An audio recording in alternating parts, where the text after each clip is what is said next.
Welcome back, beautiful people. You're listening to A Moment of Zen right here on 710 WOR, the voice of New York. I'm your host, Zen Sams. Now let's chat some b-ball.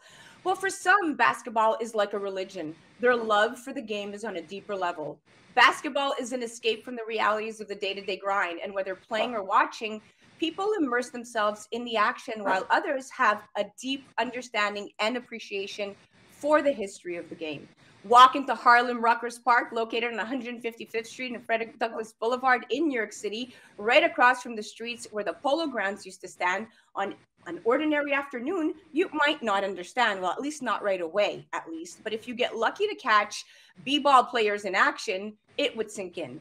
Basketball culture in New York City is everything. Every summer, all attention goes there and everybody comes out to the Rucker.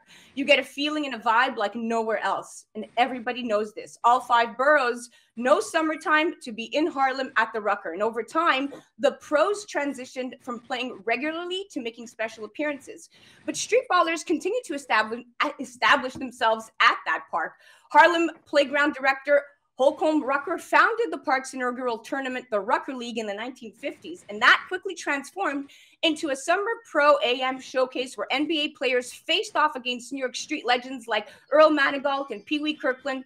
NYC's basketball fans didn't see the likes of Wilt Chamberlain and Julius Erving for the first time at Madison Square Garden. Oh no, they witnessed them in action at the Rucker. Now, here to help me walk down memory lane as we're coming up to the 40th anniversary of the EBC basketball tournament that rooted itself at the Rucker way back in 1987. We're going to be chatting all things basketball, hip-hop, and NYC culture. Joining me today is Corey Homicide Williams. He went from infamous NYC street baller to the voice of Australian basketball. He played professional basketball for 14 years around the globe and now transitioned to the life after the game within the game. And then we also have superstar joining us, John Askew, CEO and part owner of Primetime Basketball League with former NBA legend and three-time world champion from the LA Lakers. He's also a former professional athlete. How fitting is it that we also have joining us pioneer b-ball legend himself, Al Cash.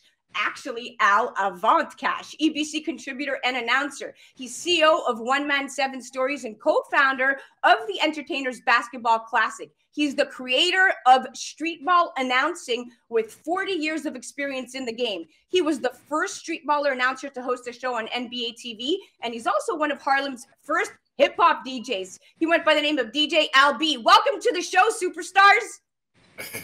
Thank you. Good morning. Thank you. Good morning. Thanks for having me. Good morning. Now let's start with you, John. Since you called me to tell me about the 40th anniversary of the EBC basketball tournament approaching, and we're talking about the basketball, league that became famous at Rucker Park, known for the NBA pros that played in that tournament, players such as Kobe Bryant, Allen Iverson. You could go down and name the impressive people, and not just NBA players, but you also have street ball legends that played there. Tell me a little bit about why you picked up the phone and said, Zen, you have to do this interview. Well, good morning again, Xenia, and thanks for having us on. I'm a partner with Entertainers 155 Basketball League, which is actually formerly the EBC that was played all of these years at Rucker Park and started at another park. And the reason why I called you was because I knew this anniversary was coming up over the 40 years of the impact that this event took place at Rucker Park was so significant to the future and the past legacy in sports and entertainment where that was concerned. And because I've done an interview with you before, Xenia, I wanted to give you an opportunity to cover this first. And I knew that guys would have an opportunity to be able to have their voices heard and to be able to get their flowers right now for all of their hard work and what they've accomplished. Without a doubt. And thank you for introducing me to the awesome Corey and Al. Now, Al, I'm going to move this to you. In your opinion, why did the EBC basketball tournament become so famous? Honestly, I think it's because of hip hop. The tournament originally started back in 1982 we was challenged by another rap group by the name of the Crash Crew. And at the time, me and Greg Marius, we was working at a radio station, WHBI, with Mr. Magic. And Mr. Magic overheard the conversation, and he announced that Crash Crew challenged Disco 4. It's going to be at Mount Morris Park. And that Saturday, he announced it. That following Sunday, when we had the first game, we had thousands and thousands of people there.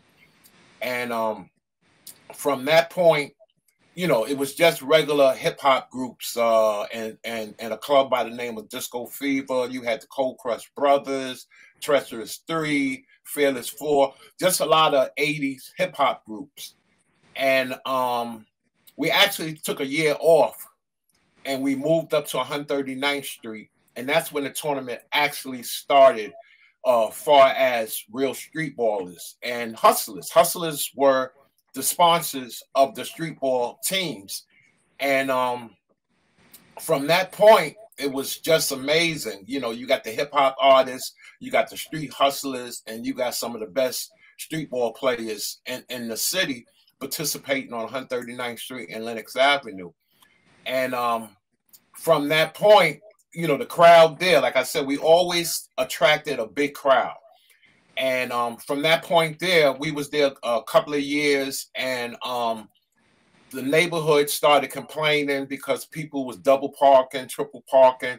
So eventually the police department and parks department told us that we had to move because the crowd was too big for the park.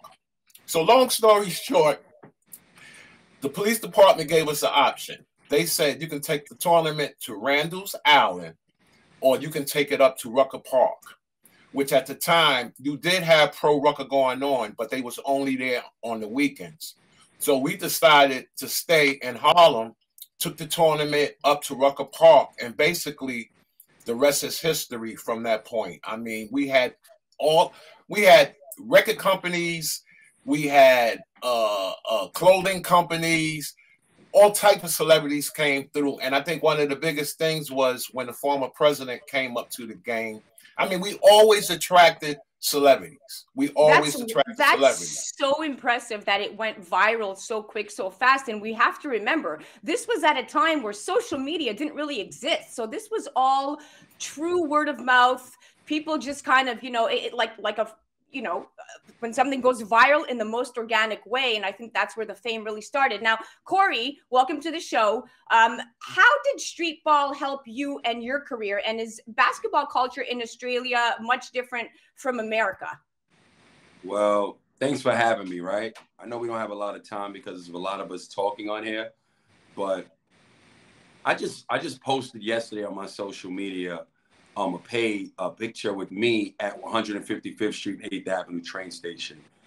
And just reflecting on the journey, I wouldn't be here today if it wasn't for that park. I graduated, I have 2 degrees. My coach did not help me. Geographically, I'm lucky that I'm from New York and that park existed. I used to dream of putting that uniform on, that EBC uniform. You just gave me chills. Church. That is church. I need to explain, that's religion. This saved my life. I just came from the Olympics, commentating 3-on-3 basketball, which is now half-court street ball. The first inaugural year of it. And if it wasn't because of that park, I wouldn't be there in Tokyo, right? What I'm doing now, I just finished year 4 as a Stephen A. Smith / Jalen Rose / Mark Jackson of the NBL, which is the hottest league in the world outside the NBA. That's what I do over there for a living. And it would not have started, that would not have happened if it wasn't for Rucker Park. So Rucker Park really, I mean, changed your life, essentially. No, not essentially. It changed my life. Wow. Those battles against those NBA players that would come to the park, I would never have had an opportunity to get that exposure, because where else was I going to play against them? You understand what I'm saying? Where else would I have played against them? When you're a no-name guy, no NBA team is checking for you because you don't have no name, no big name. I didn't go to Duke. I didn't go to North Carolina. But it was that park that attracted those big-name players. You know, and I never forget that day when Ron Artest, Defensive Player of the Year. the true warrior, not Meta World Peace. The true warrior, they brought him to guard me. And after that game, I got MVP of Rucker Park that season. Changed my life. That's epic. Epic. I'm just trying to tell you the magnitude of this park. And it's a debt that I could never repay. What that park has done for me. I could never repay that debt. I just want to say one thing. I mean, people repeat Rucker Park, but it's the entertainest basketball classic for the last 40 years. You understand what I'm saying? And that's kind of one of the things that people don't recognize. But I'm glad I'm on this platform here to share that with everybody. Rucker Park is the park, but the tournament was the Entertainers Basketball Classic. EBC was the name also of the tournament. It was abbreviation. So I just think that's so important because people don't understand. It's not the Pro-Am. It's EBC. It's EBC, and that tied it all together. It's kind of like when that started, now there was a purpose and a focus, and that was the vehicle within Rucker Park that basically drove all of you to that next level. So that's pretty incredible. Now, Al, you've interviewed many NBA players such as Kobe Bryant and some of the greats, and you and your partner Duke Tango basically changed the game. How did you change the game? Well, okay, being honest, right? I discovered Duke at another tournament in Harlem. So I brought him over to us over 139th Street. And Duke was kind of one of those guys that was really off the hook. So I was babysitting Duke, basically, just to keep him around. So by me babysitting him, we became best friends. And I was his hype man.